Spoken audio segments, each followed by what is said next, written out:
Aparajith YouTube நேயர்களுக்கு வணக்கம். மனிதர்களாகிய நாம் வாழ்வில் என்றும் பொறுமையாக இருப்போம், பொறுப்புடனும் இருப்போம். இதில் நாம் பார்க்கப் போவது குழந்தைகளுக்கான திருக்குறள் கதை மற்றும் வாழ்க்கை பாடம். திருக்குறளின் இல்வாழ்க்கை என்ற அதிகாரத்தில் வரும் இந்த குறள் மனித வாழ்க்கைக்கு தேவையான மிகவும் ஆழமான கருத்தை விளக்குகிறது. திருக்குறள் 44. பழி அஞ்சி பாத்தோன் உடைத்தாயின் வாழ்க்கை வழியஞ்சல் எஞ்ஞான்றும் இல். பொருள்: பழிக்கு அஞ்சி தான் ஈட்டிய பொருளை பிறரோடு பகிர்ந்து உண்ணும் பழக்கம் ஒருவனுக்கு இருக்குமானால் அவனுடைய வாழ்க்கை நெறி ஒருபோதும் அழியாமல் தொடர்ந்து நிலைத்து நிற்கும். அதாவது அவன் சந்ததி என்றும் குறையாமல் தழைக்கும். இதன் சிறுகதை அறம் வளர்த்த இல்வாழ்க்கை. ஒரு ஊரில் மாணிக்கம் என்ற வியாபாரி வாழ்ந்து வந்தான். அவன் தனது வியாபாரத்தில் மிகவும் நேர்மையானவன். யாரிடமும் பொய் சொல்ல மாட்டான். அதிக லாபத்திற்கு ஆசைப்பட்டு யாரையும் ஏமாற்ற மாட்டான். அப்படி ஏமாற்றி சம்பாதிக்கும் பொருள் பழியை தரும் என்பதில் அவன் உறுதியாக இருந்தான். அவனுடைய மனைவி மரகதமும் அவனைப் போலவே குணவதியாக இருந்தாள்.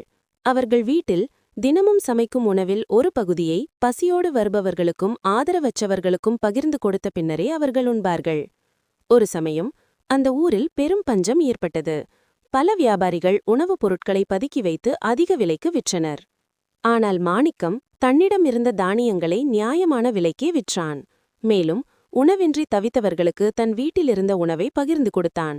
அண்டை வீட்டுக்காரர் ஒருவர் கேட்டார், மாணிக்கம், இப்போதிருக்கும் சூழ்நிலையில் நீ இப்படி தர்மம் செய்து கொண்டிருந்தால் உன் பிள்ளைகளின் எதிர்காலம் என்னவாகும்? சேமிப்பு எல்லாம் கரைந்துவிடுமே என்றார்.